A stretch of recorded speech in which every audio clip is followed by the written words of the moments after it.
합독하도록 하겠습니다. 하나님께 가까이 함이 내게 복이라. 내가 주 여호와를 나의 피난처로 삼아 주의 모든 행적을 전파하리이다. 아멘. 감사드립니다. 2026년 시작이 되었습니다. 저와 여러분에게 말씀의 언약을 주셨습니다. 너는 내 것이라. 그래서 물과 불 가운데로 지날 때에도 너를 버리지 아니하고 너와 함께 할 것이다. 이 약속의 말씀을 가지고 저와 여러분이 한 해를 시작하게 되었습니다. 오늘 특별히 신년 예배로 나아갈 때에 주신 말씀의 언약이 저와 여러분의 마음 가운데 정확하게 담겨지는 축복의 날 되기를 바랍니다. 오늘 말씀의 제목을 정할 때 고민이 좀 많았습니다. 시편 73편을 읽으면서 이 말씀을 읽다가 이 구조가 마음에 확 들어오고, 그래서 환승신앙, 정착신앙, 처음에는 이렇게 좀 생각을 했다가요, 그럼 또 좀 너무 예전에 그 방송 프로그램에 나온 그 TV 프로그램 제목 하나 생각나지 않습니까? 그런 거 생각이 날까 싶어서 너무 자극적일 것 같아서 두 신앙으로 말씀을 전하게 됐는데요. 여러분이 생각하시는 그 프로그램 맞습니다. 환승연애라고 하는 프로그램이 있더라고요. 그래서 젊은 사람들한테는 좀 인기가 있는 프로그램이고, 또 그 프로그램 때문인지 그 환승이라는 단어가 우리 대중교통 탈 때 이용하던 사용하는 단어가 사람들과의 만남, 또 연애하면서 이렇게 이제 표현하는 단어로 사용이 되더라고요. 제가 그 프로그램을 본 적은 없습니다. 저는 이제 그건 지나갔기 때문에. 그럼 저는 이혼 숙녀 캠프 보느냐? 그거는 좀 너무 자극적이라서 저하고는 안 맞고요. 제가 보는 거는 그런 거 봐야 되지 않겠습니까? 동상이몽, 너는 내 운명. 공감을 안 하시네요. 본 적은 없지만 제가 봐야 된다면 저는 그런 프로그램에 맞다고 생각을 합니다. 자, 그러면 두 신앙 중에 첫 번째 환승신앙입니다. 오늘 시편 73편에 보시면 아삽의 시인데 제3권이 시작되면서 1절에 이렇게 나옵니다. 하나님이 참으로 이스라엘 중 마음이 정결한 자에게 선을 행하시나. 하나님은 축복하시고 하나님은 우리를 인도하시고 우리를 도우신다, 이렇게 생각했으나 2절에 나는 거의 넘어질 뻔하였고 나의 걸음이 미끄러질 뻔했다. 뭘 말하는 거죠? 하나님은 좋으신 분이고 하나님은 응답하시는 분인데 왜 내 삶에는 이런 일이 벌어지느냐? 왜 우리 교회는 이런 어려움 가운데 있느냐? 내 앞에 펼쳐진 현실은 왜 이렇게 답답하기만 할까? 분명히 신앙 고백을 정확하게 했어요. 하나님은 참으로 이런 분이시다라고 아삽이 보았지만 현실 앞에서는 무엇 때문인지 모르겠는데 그 마음이 좀처럼 나아지지가 않고 걸음을 한 걸음 떼기가 너무나 힘들고 답답한 겁니다. 이유가 무엇이냐? 3절부터 쭉 보시면 나오겠지만 3절에 이렇게 얘기합니다. 내가 악인의 형통함을 보게 된 것이다. 나는 이렇게 고생하면서 살고 있는데, 하나님 의지하면서 믿음으로 버티고 있는데 오히려 악인들은 형통하고 잘 사네. 이걸 보는 순간 믿음도 흔들리고 자기의 삶도 바닥으로 내려가 버리는 거예요. 믿음이 없는 게 아니죠. 믿음이 있어요. 그런데 믿음대로 삶이 펼쳐지지 않으니까 해석이 헷갈려 버린 거예요. 분명히 내가 하나님 앞에 서서 갈 때는 믿음으로 의로운 응답을 가지고 쭉 나아간다 생각했습니다. 그래, 빠른 길을 가지 못하지만 천천히 그래도 하나님께 방향을 맞추고 내가 나가고 있다, 그렇게 생각을 했어요. 그런데 막상 내 옆에 사람 보니까 아니 자전거만 타고 가도 이해하는데 이 악인이 포르쉐 타고 가요. 벤츠 타고 가요. 그러니까 나는 뭐냐 이게? 나는 지금 걸어가고 있는데 막 좋은 차 타고 멋진 거 타고 막 쌩쌩 달려나가는 사람들 보니까 너무 현실이 답답하게 보인 거죠. 그래서 4절에 보니까 이렇게 나옵니다. 완전히 좌절해 버렸습니다. 4절에 말하죠. 그들은 죽을 때에도 고통이 없고 그 힘이 강건하다. 이제 착각에 착각이 더해지니까 돌이킬 수 없는 상황으로 막 가는 거예요. 아니, 안 죽는 인간이 어디 있어요. 그런데 죽을 때 고통이 없는 것 같이 보이고, 힘이 강건하고 사람들이 당하는 고난이 그들에게는 없고 사람들이 당하는 재앙도 그들에게는 없다. 이렇게 보이기 시작한 거죠. 고통도 없고 죽음도 없고 너무 자만하고 대단한 사람들이며 폭력과 하나님에 대한 두려움 없이 살아간다. 근데도 이 사람들 잘 된다. 이러니 믿음을 유지할 이유가 있겠습니까? 신앙생활 할 이유가 있겠습니까? 13절에는 이야기합니다. 내가 내 마음을 깨끗하게 하며 내 손을 씻어 무죄하다 한 것이 실로 헛되도다. 내가 하나님께 죄를 고백하고 죄 용서함 받고 이런 게 무슨 의미가 있냐? 허무 가운데 빠져버렸습니다. 아삽이 왜 이런 상황 가운데 처하게 됐느냐? 악인을 미워한 게 아니라, 잘못하고 있는 사람들을 싫어한 게 아니라 부러워하기 시작하면서부터 아삽의 신앙이 곤두밭질 치기 시작했습니다.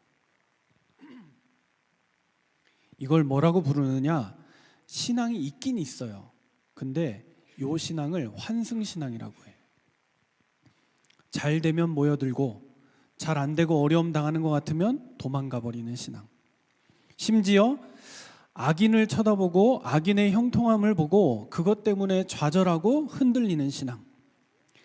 하나님을 목적지로 두지 못하고 내 인생이 내가 원하고 바라는 것이 최종 목적지인데 하나님이 거기다 나를 데려다 줄 수 있느냐 없느냐가 기준이 돼버린 신앙.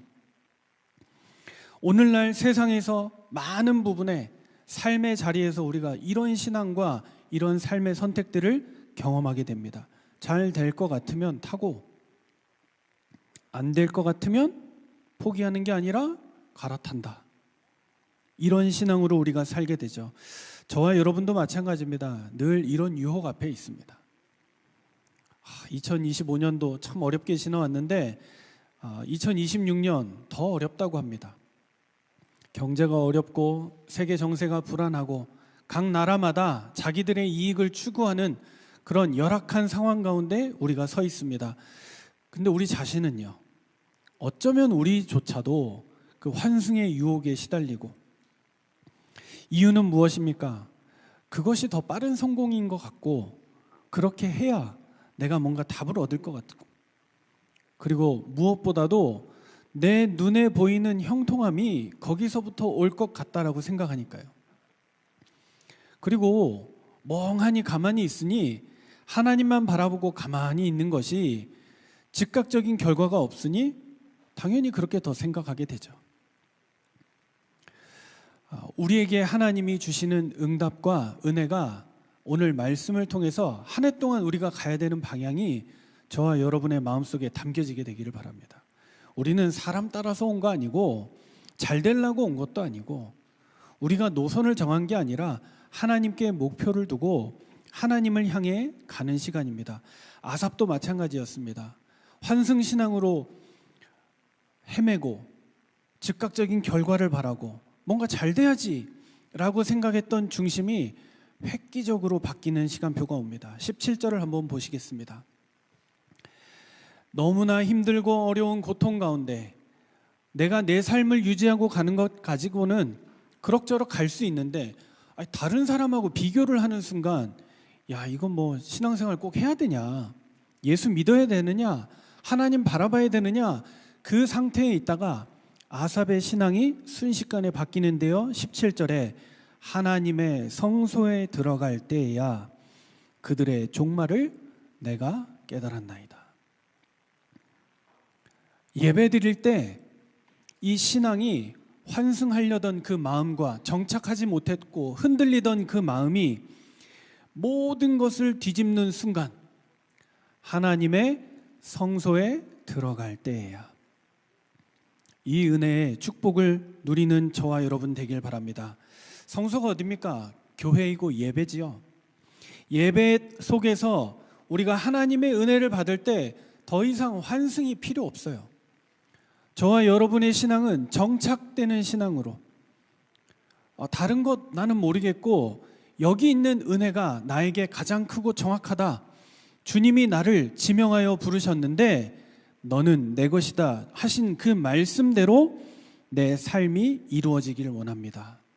이 믿음으로 나아가는 것이죠. 신앙의 완성이 무엇인지 아십니까? 하나님께 정착하는 것입니다. 하나님을 진짜 바라보고 정착하면 모든 것이 달라지게 돼 있습니다. 목사님 말 잘 들어야 됩니까? 아니요. 하나님에게 정착한 사람이 목회자를 섬길 수 있는 겁니다. 아니라면, 사람을 따라서 섬기는 것 같으면 늘 환승이죠. 목사님이 잘해주면 좋고 목사님이 좀 이상하게 하는 것 같으면 이상하게 싫고, 사람의 기준대로 왔다 갔다 하는 거죠. 목회자도 마찬가지입니다. 중직자들 볼 때, 성도들 볼 때 유익할 것 같고 도움될 것 같으면 감사하고 반갑고, 도움 안 되고 힘든 사람 보는 것 같으면 막 짜증나고 답답하고, 그건 사람의 신앙이지요.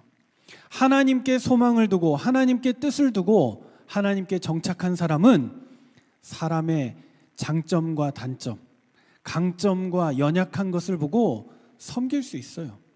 도와줄 수 있고, 때로는 기다릴 수도 있어요. 변화되어지도록.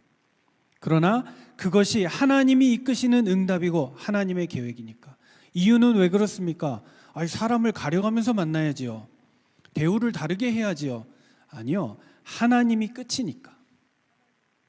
연약한 자에게도 하나님이 응답하시면 순식간에 상황은 바뀌어지니까.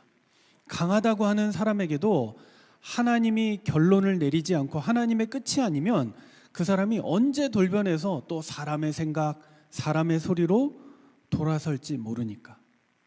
2026년도에 저와 여러분은 사람 바라보지 말고, 자리를 바라보지 말고 끝까지 하나님만 바라보고 하나님께 정착하는 그 신앙의 응답을 누리는 축복의 사람 되길 바랍니다. 그제서야 18절에 한번 보실까요? 아삽의 눈이 완전히 바뀌어져서 이제 정확한 것을 보게 되었습니다. 새로운 시선이 나타나죠.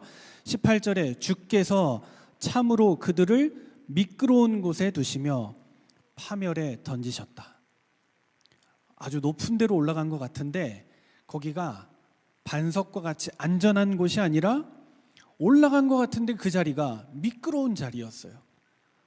허둥지둥하는 거예요. 균형을 잡으려고 죽을 힘을, 안가림을 쓰고 있어요. 이제 보이기 시작한 거예요. 성공자들의 삶이 참으로 힘들구나. 그 성공한 사람들의 자녀들이 참으로 어렵구나. 굉장히 미끄럽고 불안한 자리에 서 있구나. 사람들이 이게 채워지지 않아서 결혼도 하고 여러 가지 방법도 쓰는데 심지어 우상숭배도 하고. 나는 기독교 방송에서 그런 얘기 나오면 진짜 마음이 난감하더라고요. 신앙생활 하는 사람 중에 그 점집 가는 사람 그렇게 많답니다. 교회 다니는데 기독교인이라고 얘기하면서 점집을 간답니다. 왜 갈까요? 살아남으려고요. 뭔가 더 명확하고 훨씬 더 즉각적인 걸 원하는 거예요. 하나님 믿는데 순간순간 불안하고 염려가 찾아와서 견딜 수가 없는 거예요. 그 마음도 이해되는데, 정말 하나님 말씀 안에, 복음 안에 하나님이 끝이고 하나님이 답인데, 영적인 은혜가 전부 다인데 그것을 모르니까 자꾸 방황하고 찾아다니는 거죠. 미끄러운 곳으로 갔는데 그들이 결국 들어가는 곳이 어디냐? 파멸입니다. 결국은 무너지는 곳. 19절에도 얘기하죠. 그들이 어찌하여 그리 갑자기 황폐하게 되었는가? 놀랄 정도로 그들은 전멸하게 되었다. 아무도 여기에서 빠져나올 수 있는 사람 없다. 하나님께 뜻을 두고 하나님을 정착지로 삼지 않은 사람은 이 파멸에서, 전멸에서 벗어날 수가 없다. 22절에 아삽이 드디어 고백합니다. 내가 이같이 우매무지함으로 주 앞에 짐승이 오나. 영적인 걸 딱 보고 나니까 육신적인 것에 빠져있던 자기의 상태를 자기가 고백하는 거야. 내가 왜 이렇게 바보같이 멍청이같이 하나님의 것을 모르고 세상 것만 바라보고 돈이면 성공이면 출세면 다라고 생각하고 살았지. 내가 진짜 짐승 수준이었구나. 하나님을 바라보지 못하고 땅의 것을 바라보고 땅의 것 바라보다가 조금 더 수준이 있는 사람이 옆에 보잖아요. 옆에 보면서 따라가죠. 그게 어떤 수준이라고요? 짐승 수준이에요. 우리가 참고는 해야죠. 땅의 것도 참고하고 사람의 것도 참고해야죠. 근데 그게 나의 기준이 되는 순간 내가 흔들리고 내 신앙마저도 무너지게 돼 있어요. 저와 여러분의 기준은 하나님이에요. 2026년 우리 라이트온 교회 성도들의 기준은 하나님이에요. 맞습니까? 말씀입니다. 하나님 말씀이에요. 다른 것 쳐다보지 말고 다른 것 기준 삼지 말고 하나님의 말씀에 기준을 두고 뜻을 두었더니 다른 건 참고하는 거죠. 좀 빨리 가는 사람 있구나. 근데 빨리 간 게 나중에 시간 지나 보면 후회될 수도 있는데 하나님 주시는 응답 속에서 가야 되는데 조금 기도가 필요한 부분도 있는데 저와 여러분 가운데 보여지는 것이죠. 이 정착신앙은 무엇입니까? 하나님을 종착 여기자 하나님을 거처로 삼는 신앙. 정착신앙의 특징이 있습니다. 무엇이냐? 결과와 상관없이 머물게 됩니다. 응답 받아도 괜찮고 응답 없어도 괜찮습니다. 내가 응답을 못 받는다 한들 하나님의 말씀의 진리가 아니라는 것이 아니기 때문에 나는 분명한 진리와 약속을 붙잡았기 때문에 흔들려도 떠나지 않습니다. 그래서 2026년도 우리에게 처음 주신 말씀, 야곱아 이스라엘아, 너를 지으시고 너를 조성하신 여호와 하나님이 이와 같이 말씀하신다. 너는 두려워하지 말라. 내가 너를 지명하여 불렀나니 너는 내 것이다.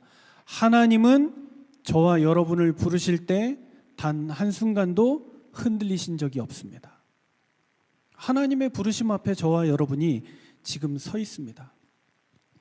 그래서 이 예배는 하나님의 말씀을 하나님이 원하시는 그 주소지를 우리가 찾고 확인하는 시간입니다. 우리의 소망이 하늘에 있고 우리의 믿음이 저 하늘에 정착된 신앙으로 쓰임받게 되기를 바랍니다. 자, 세 번째입니다. 두 신앙의 결말이 있습니다. 우리가 환승 직전의 신앙이 성경 안에 많이 나옵니다. 어디에 나옵니까? 이스라엘 백성이 광야에 있다가 애굽으로 돌아가자. 먹고 사는 거 거기가 더 나았어. 거기는 우리를 매장지도 줄지 몰라 라고 하는 신앙으로 자꾸 돌아갔죠. 사울이 어땠습니까? 처음에 하나님의 통치 가운데 부름받았습니다. 인간적으로 따지면 다윗하고 사울은 비교할 존재가 못 됩니다. 사울이 훨씬 더 수려하고 멋있었다라고 얘기합니다. 근데 사울이 실패하게 된 이유가 사람의 것으로 환승해 버렸습니다. 하나님의 복을 받은 자였음에도 불구하고 끝까지 하나님께 정착하지 못하고 육신적인 것에 눈이 멀어서 자기 것으로 돌아가 버렸습니다. 성경에 나오는 신약의 제일 어리석은 사람 누굽니까? 가룟 유다. 예수님 따라다니던 제자에서 은 30에 예수님을 팔아넘긴 사람으로 환승해 버렸습니다. 성경이 말하는 환승 직전의 신앙입니다. 그러나 정착의 순간은 어땠습니까? 아브라함 같은 경우 갈 바를 알지 못했음에도 불구하고 하나님의 약속의 말씀을 믿음으로 붙잡고 버텼습니다. 그 믿음이 대단했느냐? 그렇지 않습니다. 저와 여러분처럼 늘 흔들리고 연약했습니다. 그런데 이 아브라함의 마음속에는 겨자씨만한 믿음이 있었습니다. 저와 여러분도 2026년 시작할 때 나는 신앙생활 잘 모르겠고 좀 어려운데 빨리 와닿았는데 그럴 수 있습니다. 괜찮습니다. 어느 정도입니까? 겨자씨만한 믿음. 그 음식 하시는 분들은 아시잖아요. 깨 정도 돼요. 실제 겨자씨가. 그 깨 한 알 정도의 믿음 있을까요? 없을까요? 맘만 먹으면 얼마든지 가질 수 있어요. 내 자녀를 두고, 가정을 두고, 가정의 경제를 두고 겨자씨만한 깨 한 알 같은 믿음, 그거 내가 붙잡고 하나님께 간절히 나아가서 하나님이 인도하시고 하나님이 지키시고 하나님이 우리를 정착하게 하실 줄 믿습니다. 또 혹시 나에게 그런 응답 없더라도, 2026년을 놓고 내가 꿈꾸었던 그 응답 없더라도 내 정착지는 하나님인 것 변하지 않습니다. 그게 겨자씨 믿음이에요. 그 믿음만 있어도 하나님의 역사를 이루게 된다. 다윗의 신앙이 그랬죠. 광야에서 이런 사람 저런 사람, 이 동네 저 동네 도망 다닐 때, 심지어 아수르에도 끌려갔는데 다윗의 신앙은 하나님께 정착한 신앙이었습니다. 그래서 흔들리지 않았습니다. 시편 23편에 얘기하는 것처럼 여호와는 나의 목자시니 내게 부족함이 없으리로다. 이 정도면 환승신앙과 정착신앙의 결론이 나옵니다. 이 사실을 극명하게 드러내주는 게 오늘 시편 73편 아삽의 시입니다. 읽다가 전반부하고 후반부가 너무 극명하게 차이가 나서 깜짝 놀라기도 하고, 그러다가 이걸 어떻게 하면 잘 표현할 수 있을까, 그래서 환승신앙과 정착신앙으로 정리가 되었습니다. 결론적으로 신앙의 완성은 무엇입니까? 정착신앙의 고백입니다. 오늘 우리가 읽었던 28절, 아삽이 마침내 이 고난과 어려움 속에서, 고민과 갈등 속에서 얻은 답이 무엇이냐? 하나님께 가까이 함이 내게 복이라. 내가 주 여호와를 나의 피난처로 삼아 주의 모든 행적을 전하리이다. 하나님이 끝이에요. 그래서 우리의 삶은 하나님께 더 가까이 나아가는 삶으로 연결되어지면 그것이 진정한 축복이다. 그래서 2026년을 시작하면서 저와 여러분이 진정한 축복으로 시작하기 원한다, 진정한 축복에 정착하기 원한다, 그러면 이제부터 기도로 시작하면 됩니다.